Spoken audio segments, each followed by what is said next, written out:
So is it common in Sri Lanka to say this? You just now said this. Sri Lanka? It's very confusing, by the way, for those who are not used to it. Even in northern part of India, you don't see that. So people get confused. But southern India, it's very common.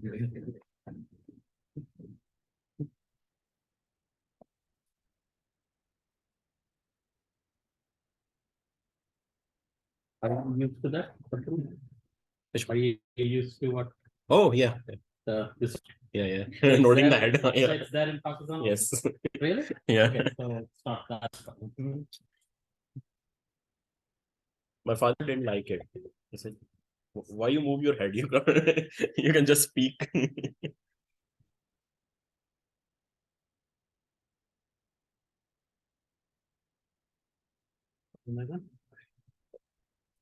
Business, yeah.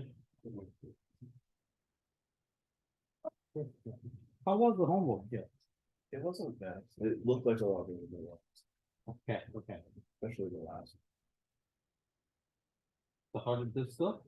Went through, yeah, okay. Yeah, I started to do that. Okay. I understand. Let's say homework and. I submitted the homework the main one. Sure, that's good, yeah.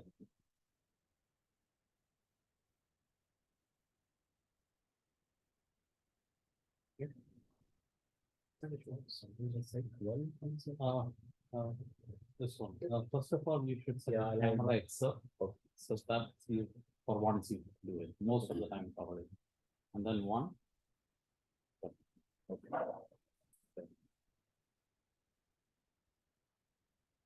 This one, right? No, This one. that is the camera, yeah. Yeah, I'm setting up the camera. Yeah, but first you select, suppose imagine there are 3 cameras, okay. First you select which camera you want to select. Okay. And then, so there is only one camera, you always select one. And then do one.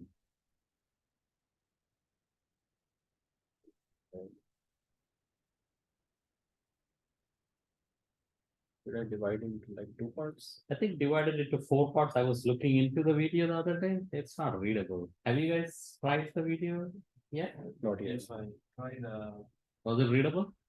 this part is a little bit, Yeah, I Can thought you draw the lines? make it 4. Let's say roughly 4. Yeah, just Because you might want it there. But, this. Yeah. 2. Well, Yeah. Doesn't have to be exactly this. Do it this much. Make it a square or something.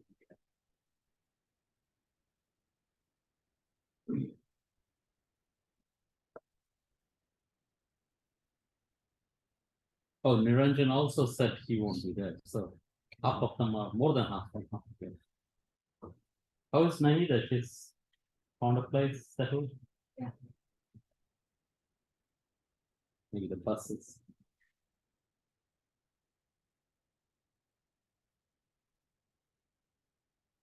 Do you live close by, maybe? I live on the strip, I live in Evolve. I live in Evolve, those green apartments on the strip. I think so. So you walk or you? I ride this. Oh, yeah. Okay. How much time does it take on that? Does it go faster than a car or? Well, my car is parked halfway to here. The walk, so it is faster, but it's got 7 or 8 minutes. And they got a lot of it. Goodbye. so once it's set it, then how do we draw it? One car. Try one car. 2 cars. I think you're cutting off the bottom probably. Bottom? Oh, no, actually it's not, right? It's almost No, there. okay, it's okay. Yeah.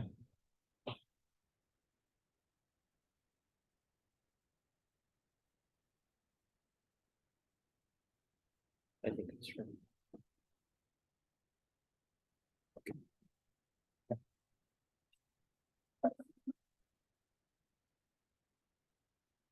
Have you finished the homework? Not yet.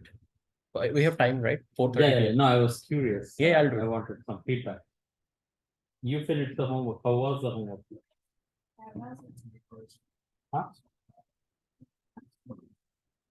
250 feet from. Nathan? Well, I think it's really good. Was just a little bit of work. Little bit of work, but most of it went through. Especially the press part of the team. It's, I think the fourth question. Oh, the okay. press part, What about the third question? I think it was the third, right, where the vector products and so on, coming? How much was that? Okay, That one wasn't too bad. I don't think. They got it in English. okay. So what in my experience, that problem is what is used the most in wherever you go or you see it again and again. And it seems like people struggle a lot. I wanted to finish this by the first week. And I'm pretty much, I was determined, no, I'm not going to do this, but then while walking down here or driving, I felt like, no, let me not just take a chance. So what I'm thinking now is that I will go through some few examples and then we'll slowly go in there.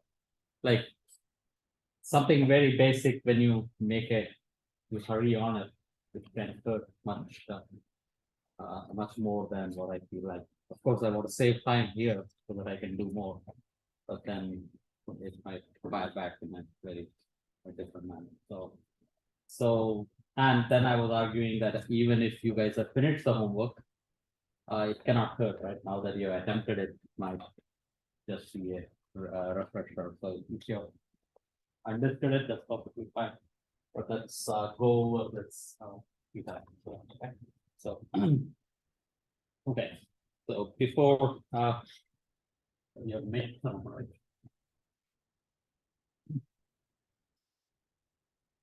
I think it's going to second screen, but it's fine. Yeah, but it's visible. Visible, right? Yeah, I'm yeah. thinking- Okay, Okay, that's fine.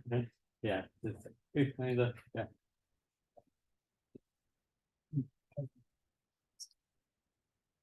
September 29. And homework one was due today, most of you have submitted. But let's, I will do some examples today. And if by any chance, except Abdullah, because I know if I give him time, he will do it. I have submitted today, so. Okay. But Thursday is okay. Okay, so, or not Thursday, Friday, you can postpone the homework, if you couldn't do any problem in a good way, you can take it back from me and work on it. So, but I think I should be able to do few concepts here for the next homework also, and you should be able to transfer it, delay. So homework one was due August 28, Monday, but we can have a buffer. Homework two, so let's make it. Oh yeah, we miss a class now, right? Isn't that it? Next Monday. Right, next Monday is a holiday. So it's a Labor Day, and that's the only holiday you get, I guess, in the semester. After that, it is all the way Thanksgiving. You get Thanksgiving is really long, 1 week holiday, nothing else between. Unless you get snow days and not nature related. Okay. So how does it work then? So now I make it one more day off, I didn't expect that. So let's say 6, I don't have a choice. So we'll catch up, okay? Okay. Okay. Any general questions you want to comment on anything? Nathan, seem to want to? In the last problem, it was on the two vectors you gave us, did I have the C component? Yes, just the dot on it. Correct. Yeah, there was no Z component intentionally, I so. was making sure. Yeah, so. Ideally, so just to make it simple, I would have liked it to have it only in a plane. Everything is happening in a plane, but then cross product inherently needs a third direction. So then I won't be able to use cross product at all, and that's why most of it is happening in 2 dimensions for the cross product. That was the reason why it happened. Yeah. And Yeah, it also turns out that cross product is very interesting. It is existing, at least the way we define it, in a unique way, only in 3 dimensions. Like 3 dimensions is very special, if you want 4 dimensions. It comes out but pretty. Okay.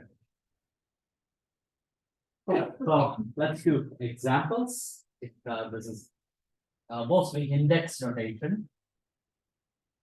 And I want to do examples on that. Like what is mostly there is only few things that you use, right? A vector is denoted by or dot product, right? So A dotted with B is the I B. Often you will see, notice how I'm writing both I at the bottom.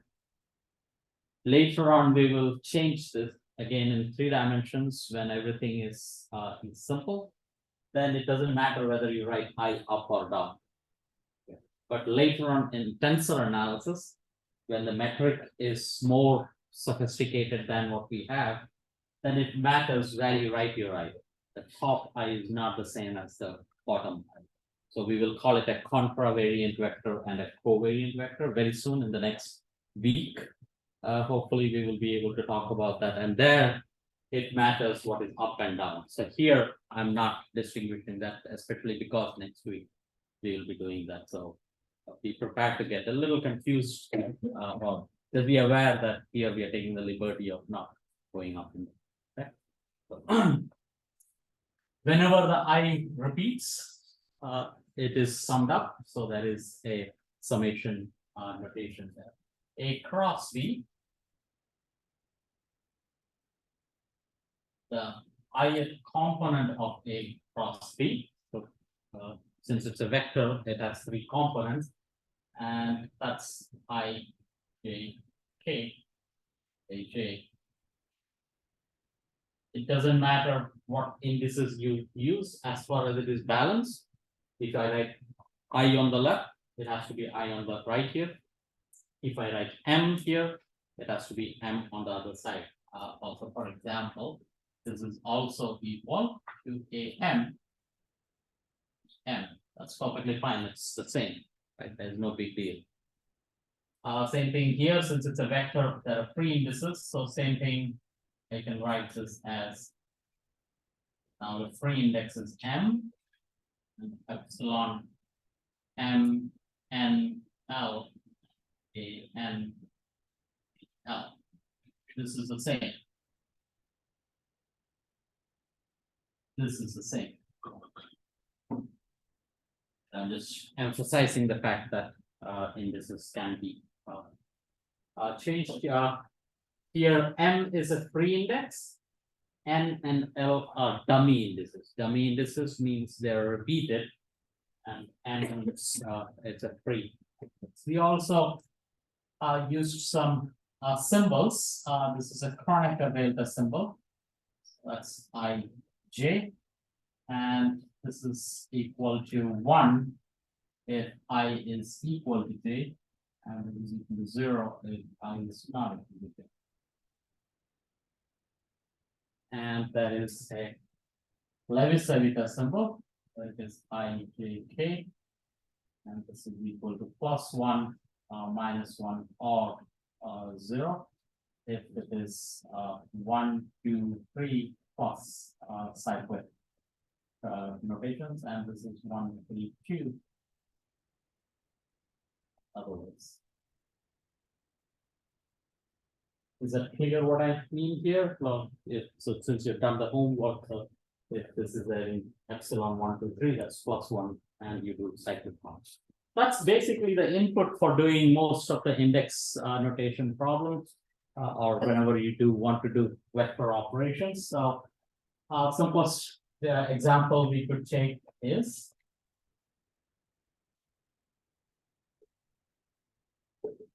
A cross B cross C, right?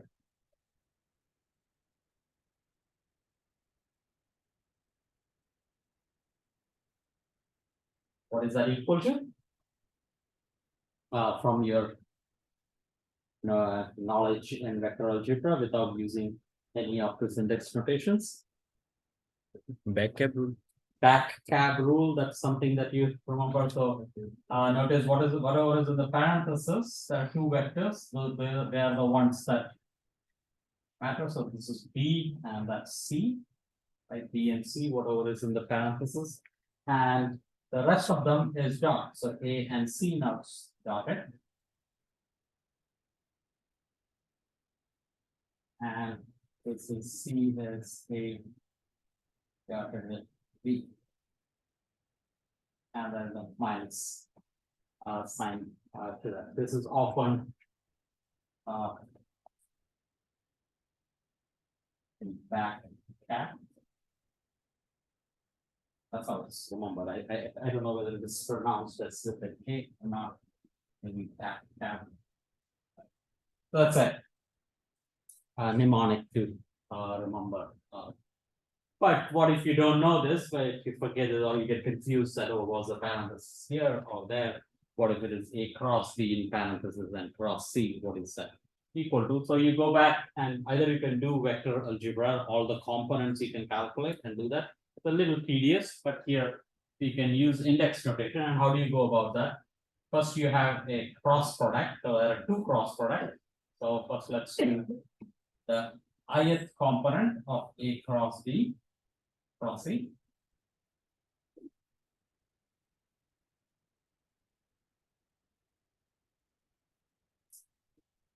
And that's equal to, so you say epsilon I j k. And then the I jth component of A. And the kth component of the next vector, which is again a cross product. Is that clear how I proceeded? So this is our information here. I just used that in here, but this is again a cross product. So again, introduce that. That's I j k e j, and now you do epsilon k. And now I'm going to make a mistake purposefully and tell me what is wrong here. So this is, let's say, J I B J C I. What's wrong?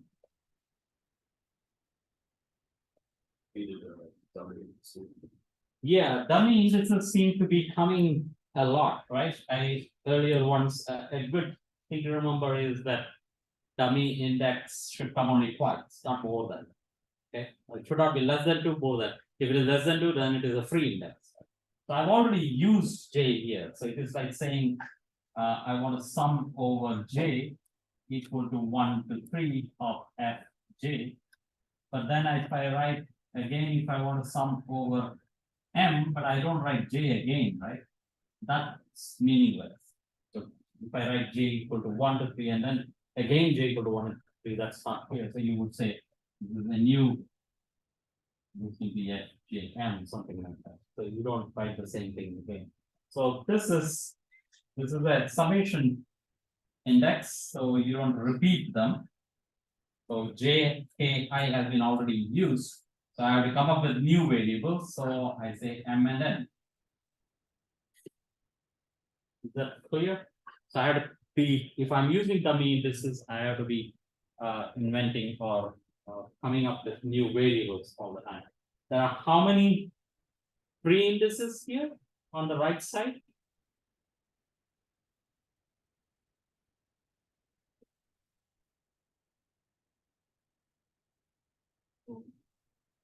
Two. Those who say two, which are the two ones? Which are the free two variables here?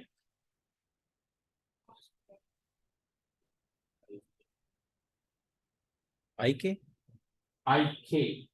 So K is being repeated here, right? Oh, So K cannot be free, right? just I. So I is the only one that doesn't repeat, so I is a, and that has to be true because on the left hand side, there is only one index. There's a vector.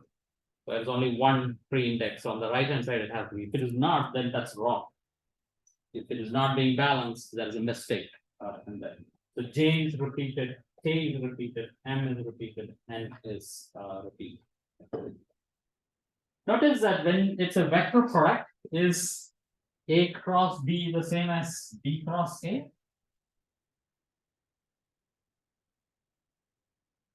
Is that correct? No. Give a counterexample if it is no. Is that true? You need to put a negative sign. You have to put a negative sign, so the example is, what is I hat crossed with J hat? A hat, good. And what is J hat crossed with I hat? Minus A hat. So this is always minus. Right? So what that means is that when you have vectors, you cannot move them around. Right, the order of the operations matter. But that's when you're taking care of the vectors itself. When it is components, these are numbers. Like at one time, these are components. Here, I can move things around. Okay, it is possible to move things around unless A, B, C are operators by any chance. In a vector, remember a vector A, with the details I'm telling. So this is A1, E1 plus A2, E2. Think of it as a force. What are these? These are components. In a vector, these are numbers, right? 3 newtons. If you're thinking of this as a force, this is 3 newtons, right? X component of a force, Y component of a force. Can you think of situations where A1 and A2 do not commute?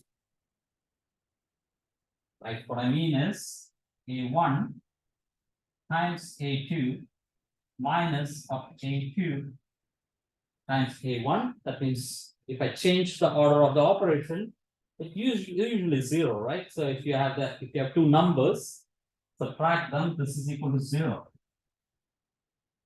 But can you think of situations where it is not 0?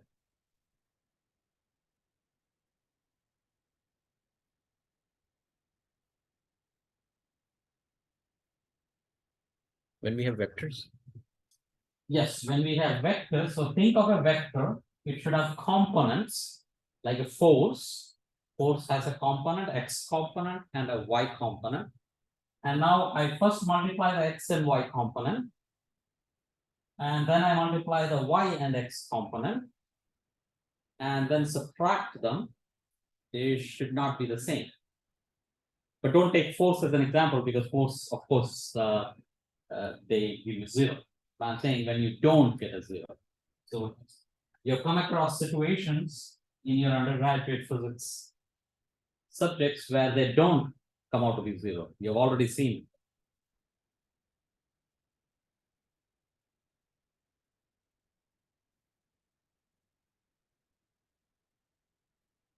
What is this operation called? Maybe what if I write this as A1, comma, A2?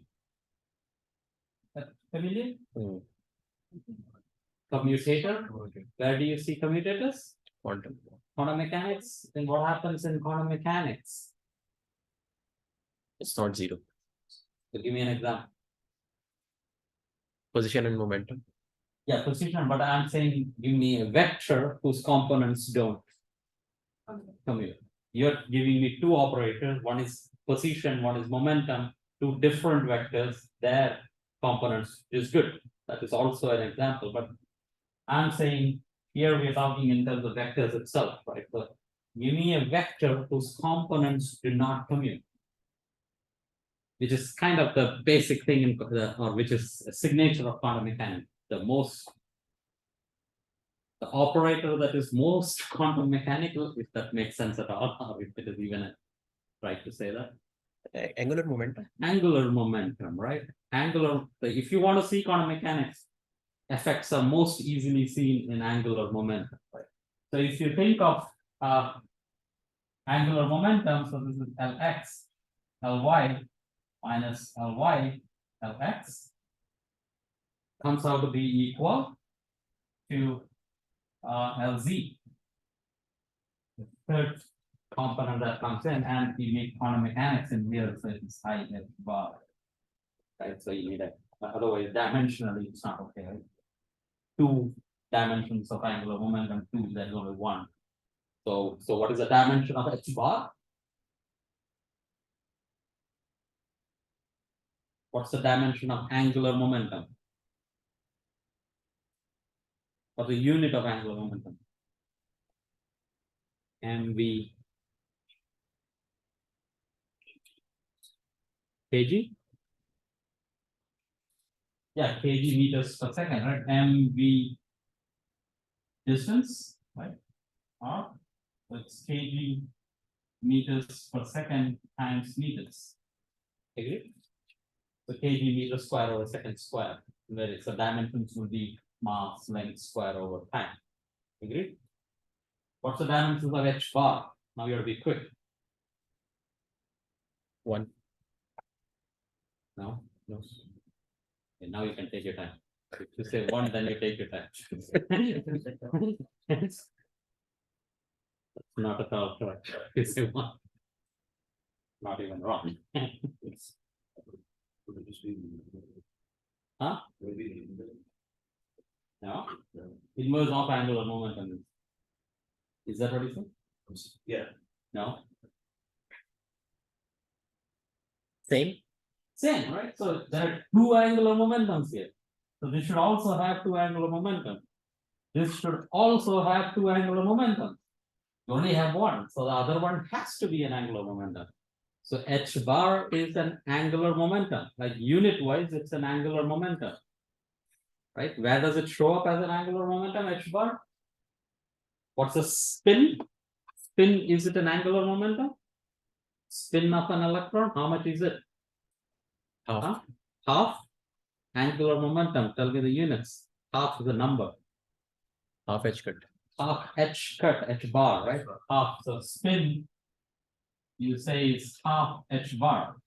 Angular momentum, doesn't need anything else. What about the direction? Right, so you say that's not correct. H bar is not a vector, it's the magnitude of the spin. It's H bar. Okay, so H bar has the dimensions of angular momentum. That's one of the ways to say that easiest way to see quantum mechanics is to do something with angular momentum. Like whenever you want to imagine quantum mechanics, think of angular momentum. Anyway, so all that to say that your components need not always commute. So you cannot move things around. And that mostly happens in quantum mechanics. Let's not do that at this point. Be aware that in quantum mechanics, whatever we are doing cannot happen. If we are going to be a little liberal with this, I'll point out where it is, but I'm going to show you that, okay, we will do that, but in quantum mechanics, so this becomes a little trickier than that, so that's an exceptional. Okay. So with that in mind, so I'm going to move things around, but at the same time, I said I'll try not to move things around either. This is surely a number. There is no room for it being operative, even when you are in quantum mechanics. So this can move out. So I won't move A, B, C around. So this is I, J, K, K, M, N, A, J, E, M, C, N. So again, notice these are the components. These are the physical quantities. This might be a force, this might be a position, momentum. I have not moved things around.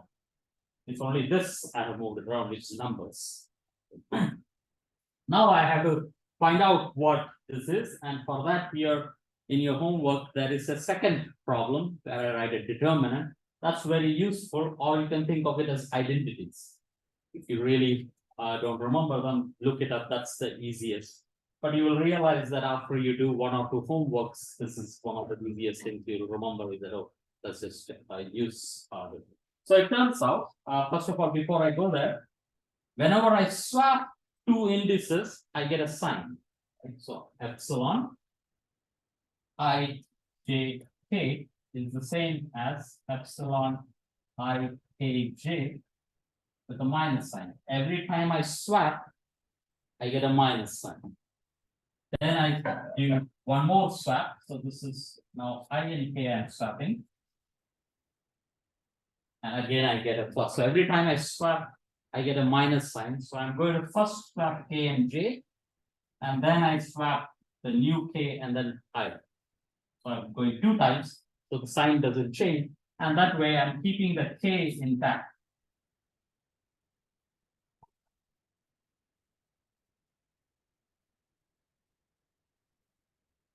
And I'm not going to play around with this components for few steps. But keep it as it is. Any questions there? I'm going very slowly and it seems like there is a lot of steps. But you will notice that once you get fluent in this, you can do this in 2 to 3 steps. Like you don't have to write so many steps. Okay. Clear? Okay, so let's keep proceeding.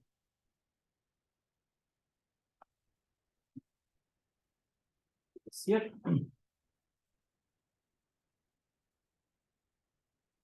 Okay, so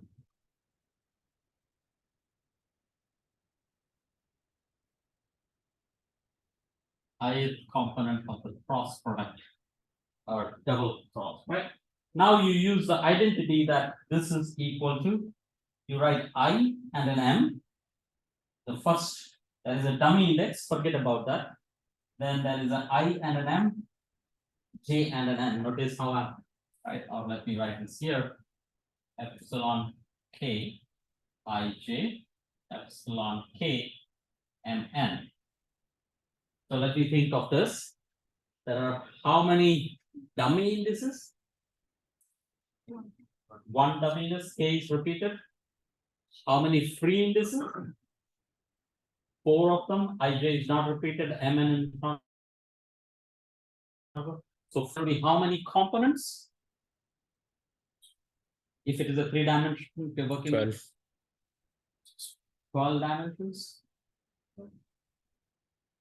So I didn't mean dimension, how many components, right? I asked how many components does this have?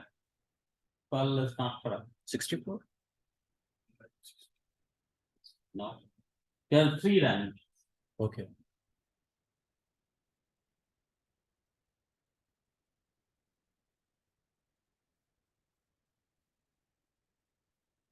How many components does del IJ have? How many components does it have? Maybe it's a language. 6? 4? No, we are working 3 dimensions. 9, right? So it's 3 there, you make a square out of 3, right? So how many dimensions does IJK have? So this has 9, so which is 3 into 3, right? This is how many components? How many? 27. 27. 3 times 3 times 3. This is 27. How many will this have? Let's say A, I, J, M, N. How many? 81, correct? So 3 into 3 into 3 into 3. That will be 27. 81 components. So this will have 9 components. 27 if we are in 3 dimensions. If you are in 4 dimensions, things change. I think maybe that's what you were talking about. So if that is a single vector, let's say AI, so that's 3 components. Is that clear? So how many components does this have? 81, because it's a 4th rank tensor, it's like 81 components, difficult to write it. It's that's why if you were to do your vector algebra the way we do it, we write components and then match all the components. You have to write match 81 components, very tedious. Right? Instead, you just use this notation, and this is the identity I'm writing in your homework. You do this, so this is IM JN. Notice how it's going. Forget the dummy index. IM JN. Right. And then you swap them. Keep I and J the same, and swap the M and N. And that's how you remember that identity. Okay. So let's do that here. So that's delta I M delta J N I N the J M and the M.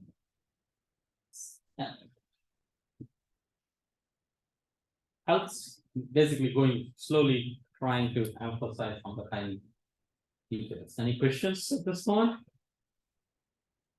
Okay. Expand this out, so this is equal to delta I M N AJ B M. Again, notice I'm not moving the operators around, or if ABC, I'm not moving things around. I'm keeping their positions, order of their appearances in 10.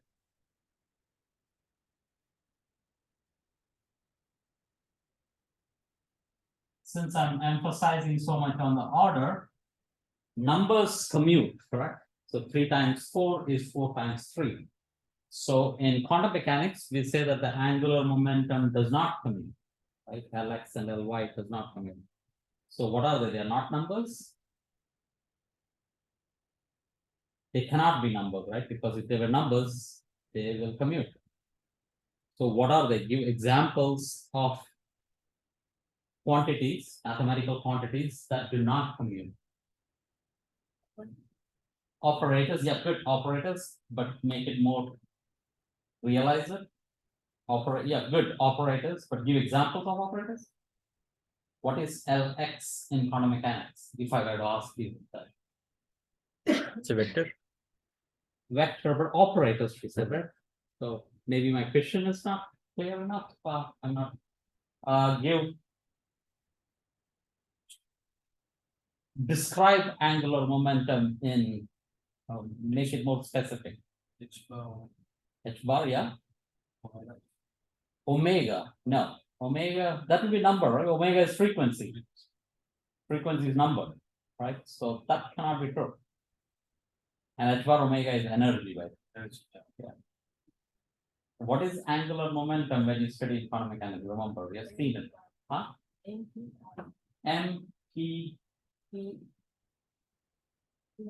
MVR, yes, but MVR, yeah, that's correct. So angular momentum, this is MVR, right? You will in fact write this as R cross MV. R cross MV. So it is R cross M. But that's a number. That's a number. If I multiply 2 numbers, I'll get a number again. But I just now told you that numbers cannot be true. So that's what you do in right quantum mechanics. You make a leap. What's the leap you make? Imagine it.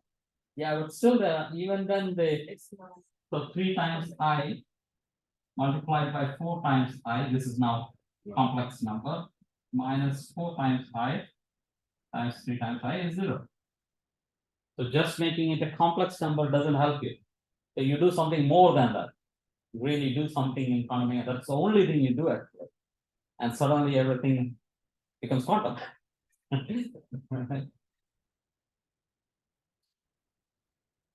What is the big step you make?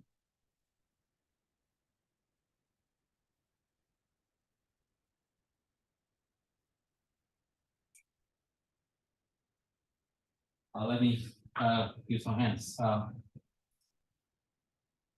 What is momentum in quantum mechanics? Not say angular momentum. Momentum, I bar and no. Del. Del Yeah, Yeah. del. And yeah, very good. So you say D by I- D omega. Huh? By D omega. D by not D by D del, right? Gradient operator. Right. So let's say I think it's H bar over I. Yeah, right. So minus I H bar you would say. Okay, so does this commute? So you say that X comma P should not commute, right? Yeah, if their numbers do not commute. But what if this was x times d by dx? Do they commute? Right, so x times d by dx minus d by dx of x, how much is that equal to? Do that? Tell me.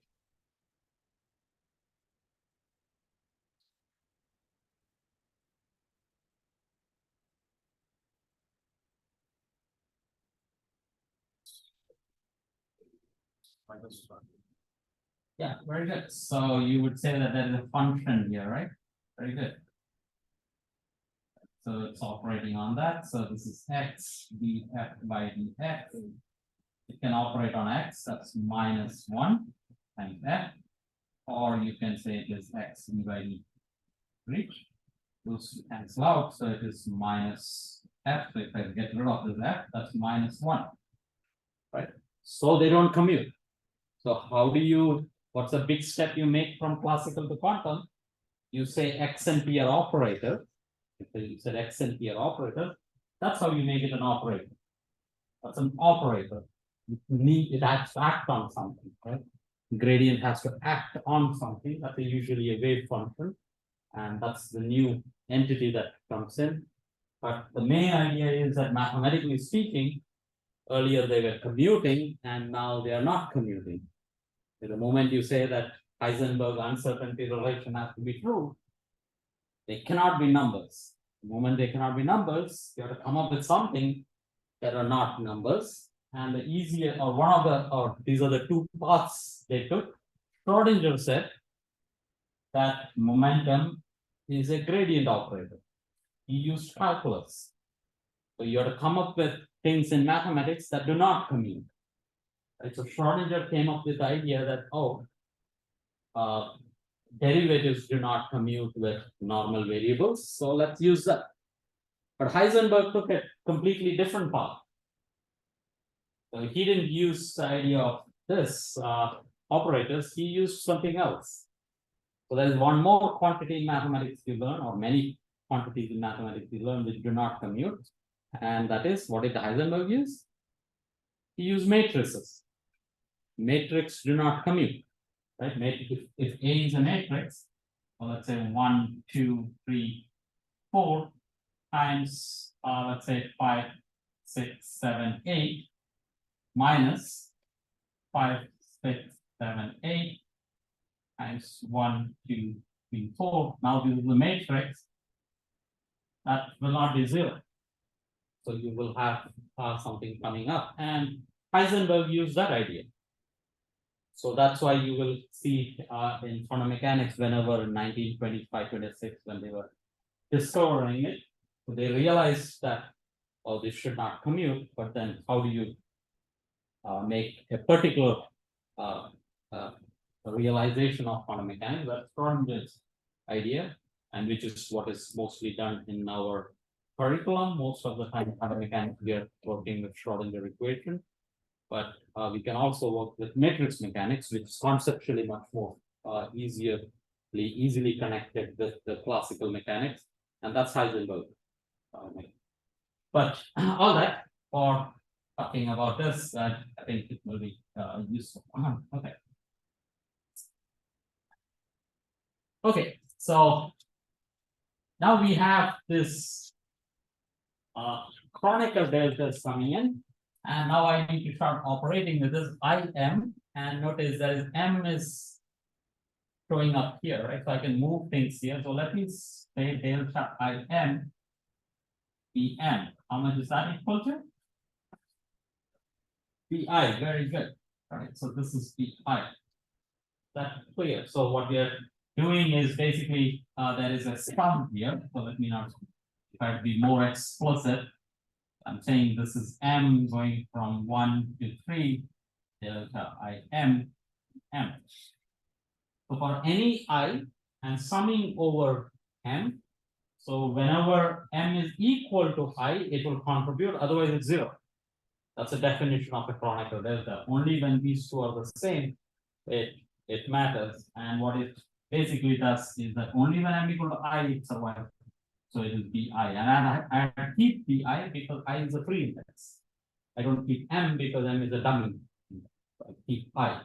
So whenever you see a Kronecker delta coming up with something else, then you should remember that, oh, I can drop the Kronecker delta and replace the index. So that's the trick you learn. In the beginning, you have once you do this by hand and see what the pattern that is coming up. But that's all there is to it. So delta IN, so this notice, that's the summation, that's those two are here, so that becomes or first let me also do J. This is AN, so J gets consumed, so it's called contraction. J is contracted and you survive with N. M is contracted and you you're left with I.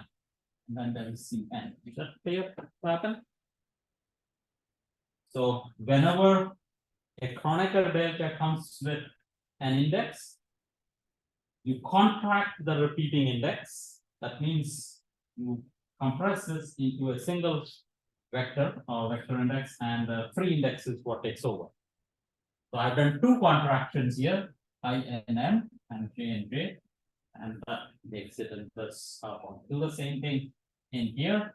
There is an N that is repeated. So N is repeated and J is repeated again. Or I can actually even do M is repeated, right? Either way. I can either do this with this or this with this. Either one is okay. That's your. So let's say N is let me start with AM, BM, and C. Notice in every step, each term will have one free index, and that will be I. The free index should remain I. And the rest of them, it doesn't matter whatever the index is, but they should all be done. Okay. Okay. Our goal is to get this, remember, back here. Did many steps, but that's because I'm emphasizing on each of the tiny details. Now here is where if you're doing quantum mechanics, in quantum mechanics, remember you cannot change the order of the operations. Here there is a contraction, right? N and N is repeated, dummy. That means this is a dot product. Right? Whenever there is a contraction between two indices, that's a dot product. So I would like to write it as a dot product. So I would like to take A inside. So let's say if A and B commute, A comma B commutes. Only if they can move around. Commutes means I can move things around. Then I can move this in here. So this is the I AN CN minus and if I can move scab also, right? So but let me just write this. Okay. This one will be dot product. So now this is A dotted with C. And this is B is a 3. And this is minus of A dotted with B. And then you have C.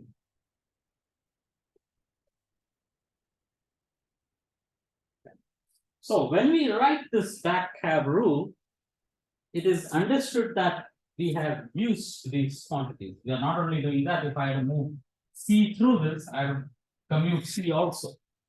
So it's understood that C comma B is also 0 and C comma A is also 0. All of them commute with each other. Only then can I do this. So the simplistic relation that we write in vector algebra is true only when they are numbers. If you're doing quantum mechanics or doing angular momentum, it doesn't go through. So how would you do that if you're in quantum mechanics? So let's now, so this is your relation, right? This is over, but now I'm going to erase this and go back a few steps and say, how would you go about this? You cannot do much. So I erase this, have you all? Okay, so. So now I don't assume this, so the only way you can do is there is a pre-index, so that's B. And now I have to write a dot product between A and C. And this is easy, so that's A dotted with B. And C. But this is now very confusing, that's 3 vectors. So you have to come up with your own notation. So one way is to say that is a dot. That's a very crude way of writing it, but that's one way of writing. Okay. What this means is that there are 3 operators which cannot go through each other, but these 2 are dotted. That means that if this is one, this is also 1. The first component of A goes with first component of C. Second component of A goes with second component of C, and so on. So there is no clean notation people have come up with to write this. Okay.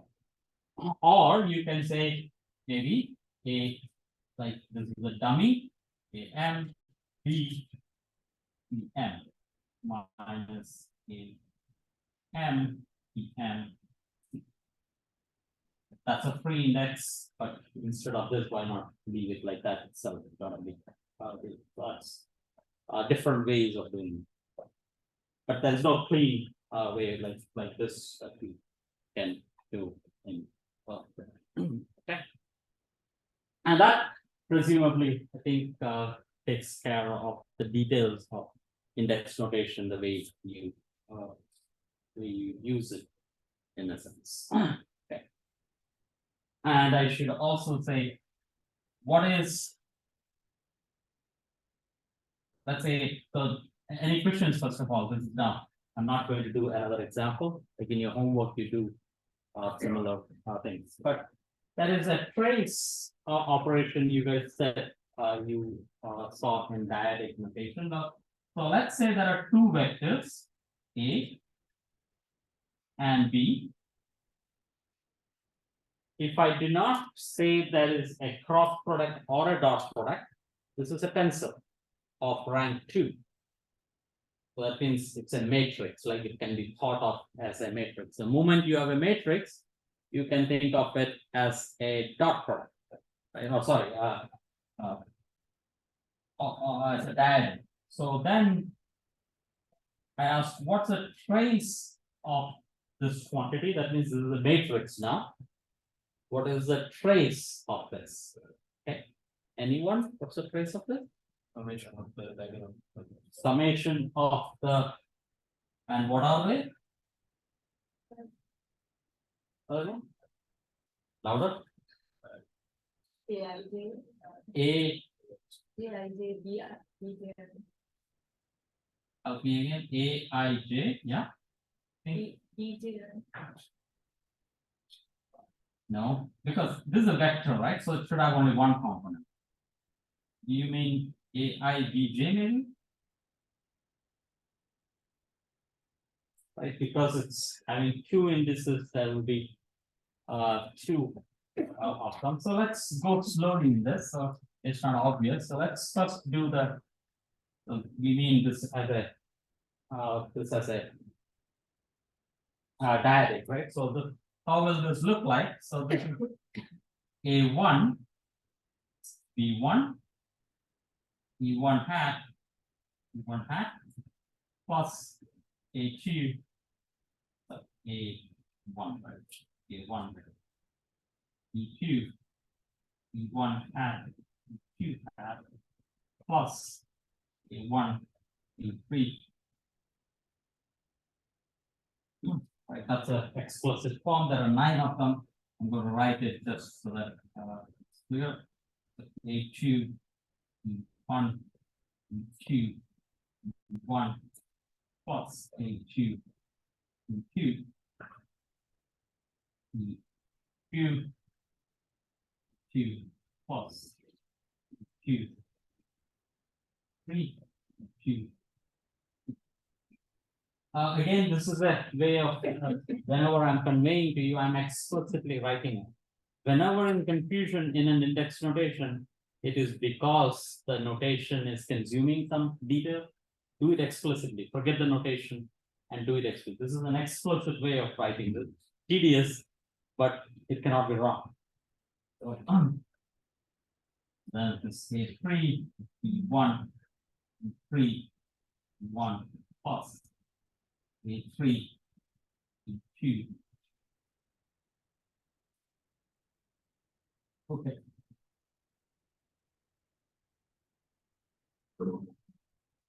This is an explicit way of writing it, but when I'm writing the components, so now notice what I do component wise, there is an ith component and a jth component.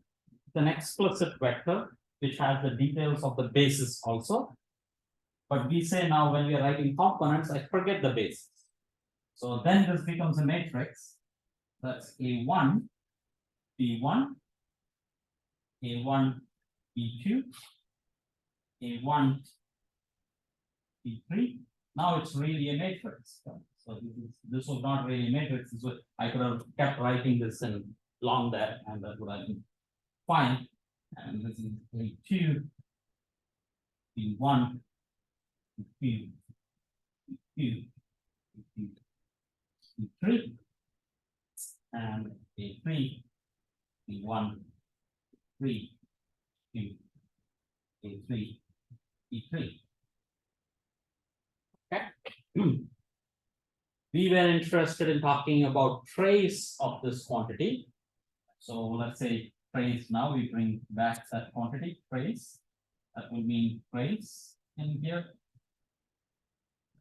And trace of this would be the trace of this quantity. And now I think one of you guys said, oh, that's nothing but the trace of the diagonal. That's this, so it is A1, B1 plus A2, B2 plus A3, B3. And in index notation, what is that? AI, BI, and what is that? Dot product, and that's A dotted with B. So this is a very fancy way of writing the dot product of two vectors. Which whenever you have two vectors which form a matrix, which is a tensor, the trace of that is nothing but the dot product of two vectors.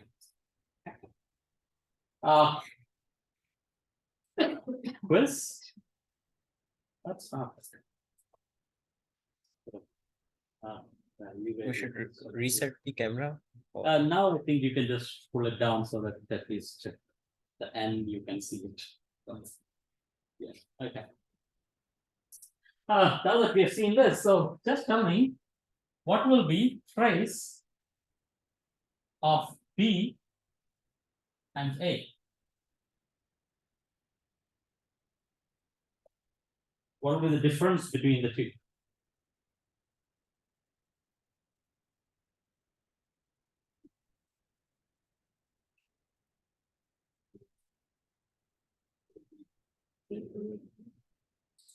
So this is A dotted with B, this will be B dotted with A, and if you're not in quantum mechanics, the order doesn't matter, then they're zero.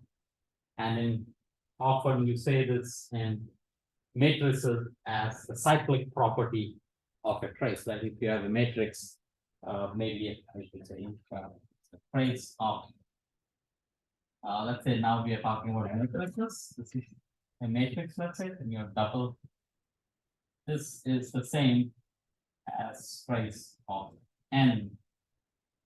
And basically it's cyclic, you can go cycle, and you've seen that in some form. And traces or matrix. Okay, so that's my help with just doing some examples in class. Sometimes I'll make your ideas concrete. Most of you have done this in homework. So now let's do dyadic operations. We did index notation. So now let's say this is dyadic operations. again, as a user, right, we are trying to help them in the way you use this. Okay. So let's begin by that you have a position vector.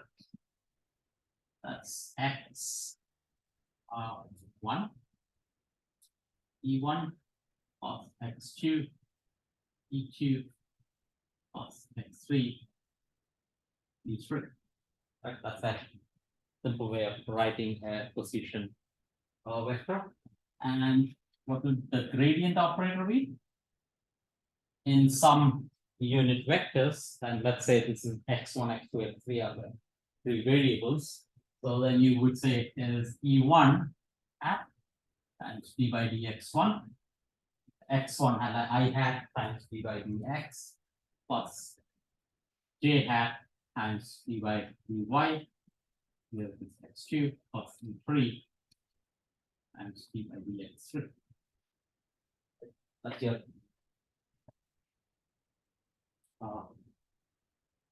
and think of this as ij case now, and then this is x, y, z. Let's evaluate the gradient operator multiplied by position vector. Okay. This is a scalar vector, tensor of rank 2, tensor of rank 3. It's a scalar. Is it a vector? Is it a tensor of rank 2? So it's a tensor of rank 2, not a scalar, not a vector. If I put a dot product there, then it becomes a scalar. If I put a cross product there, then it becomes a vector. This is a tensor of rank 2. Okay, so be very clear about that. And I want to evaluate that. Okay, let's try to see that. And let's have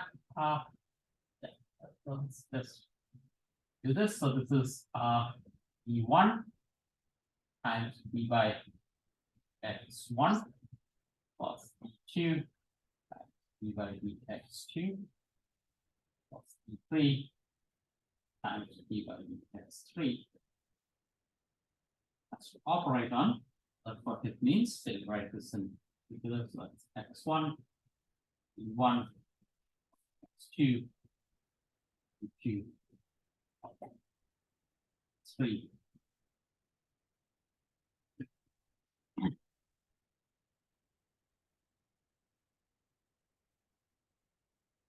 This has to act on both x1 and e1.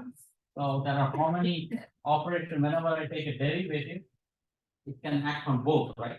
So this is a unit vector, and the basis vectors depend on the position.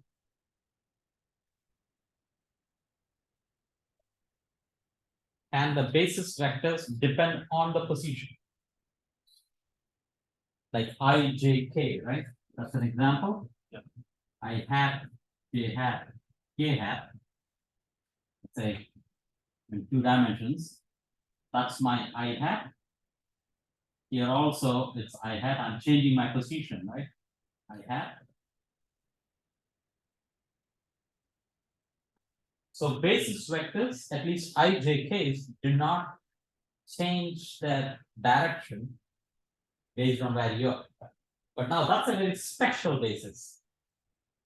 Right, now my question is, does the basis vector depend on position?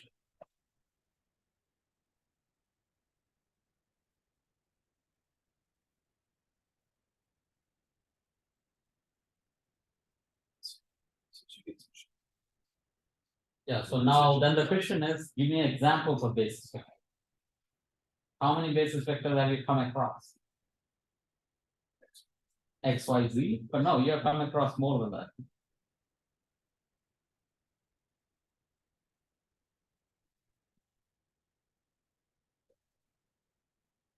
Now vector or cylindrical coordinates.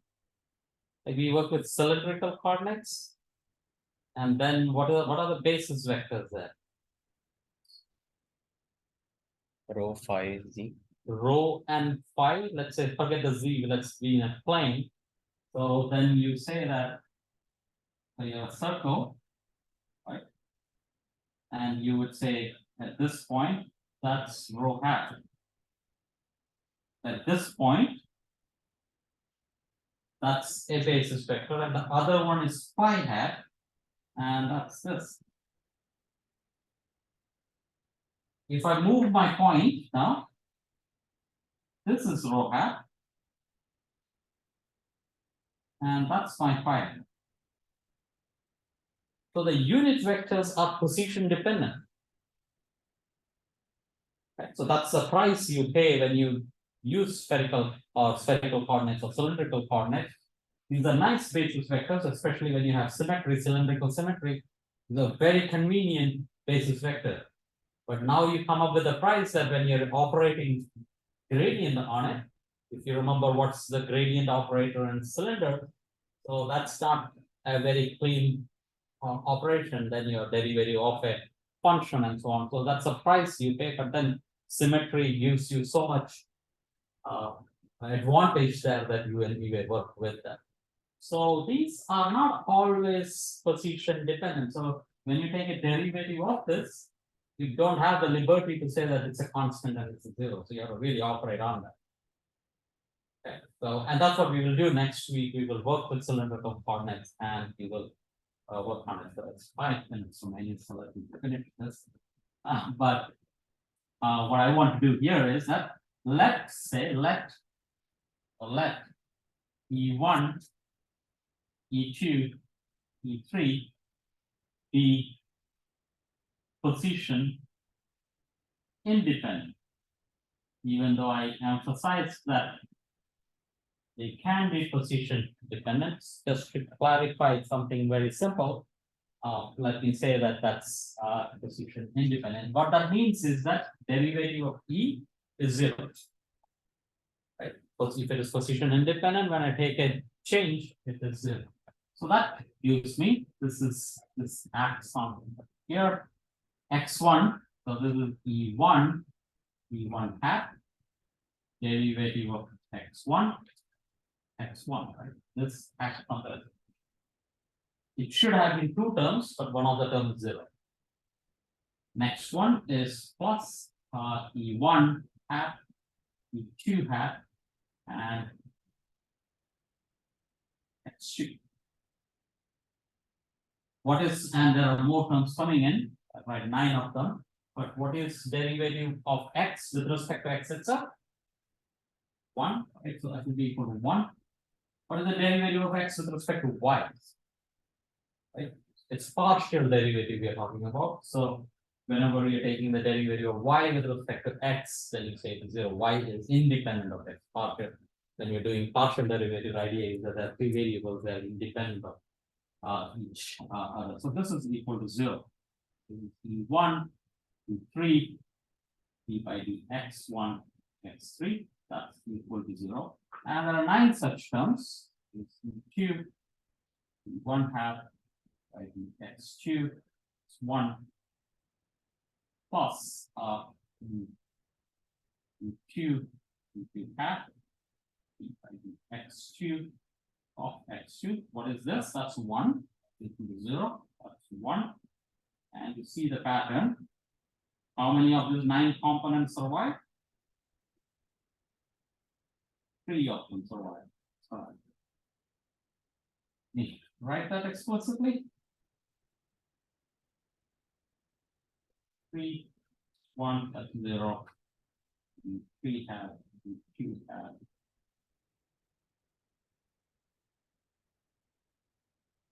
Finally.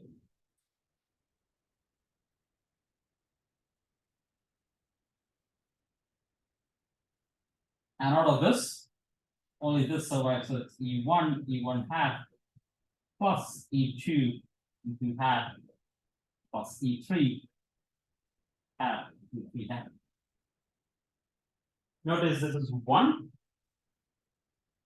1, 1, right? That's a diagonal. That's a unit diadic, that's equal to 1. Now, even though I assumed this position independence, remarkably, this is true even if it is position dependent. Okay, we will see that in the next week when we begin. So the idea you want to keep is this relation.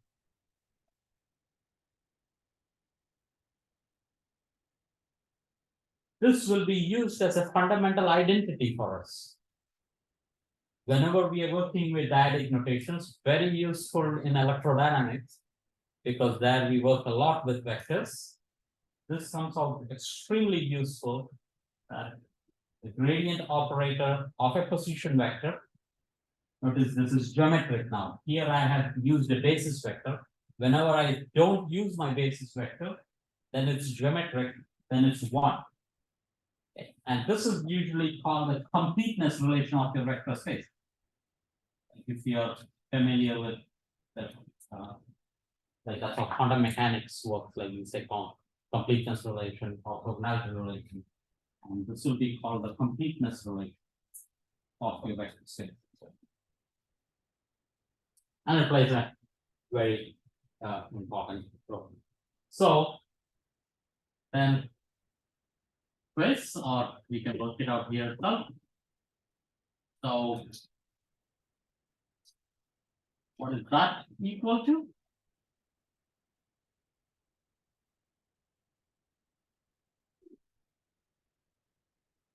The tensor. Now I put a dot product, becomes a scale. Right now it's a divergence of a position vector. What is that equal to? Very good. And how do you do that?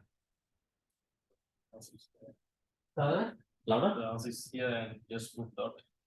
Yeah, if you put, oh yeah, you put a dot here, that's very good, that's a good way. So if you put a dot there, that's the same as putting a dot here, here, very good. So this is unit vector 1, unit vector 1, 2, 3, very good, right? So it's equal to 3. Another way of looking at it is that these are 2 dot product. We have trace of this. So this is a trace, right? So that's one trace of that. So that's another way, but the best is now that you have this on the board. Because the dot products of 3 unit vectors, that's equal to 3. So that's equal to 3. In any basis, whether you're doing spherical coordinates, cylindrical coordinates, rectangular coordinates, the divergence of the position vector is 3. And what's the meaning of divergence? What does that mean? If I say divergence of position vector is 3, how would you visualize it? What's Gauss's law?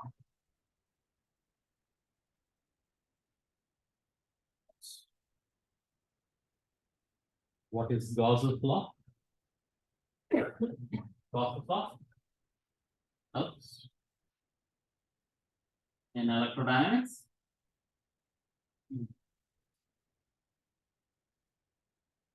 E Epsilon. is equal to Charge over epsilon. rho over epsilon, not charge. Charge density, right? If I do the integral, then you say it's a charge, right? Let's say there is an electric field, which is a constant times radius. I can imagine that. So there is a point, so that's a radially outward. Agree? So that means E naught comes out, so it is gradient of our vector is equal to charge density. Here I say it's a constant, this is 3. Right, that means the electric field, the charge density has to be a constant. So if you want to produce an electric field, it is radially outward but constant. Then you have to do this. You have a charge density which is constant. Is that clear what I said? Because this is 3, right? E naught times 3 is equal to rho over epsilon. See how straightforward it is if you see the essence of the vector products. Now you suddenly know something about charge density, we were not even talking about that. Simple mathematics we were doing, but now suddenly electric field and charge density is a big leap. But we'll stop here. And come back and do this in a more. Like static notations, you will construct it nicely. Okay, thank you. So the homework has been postponed to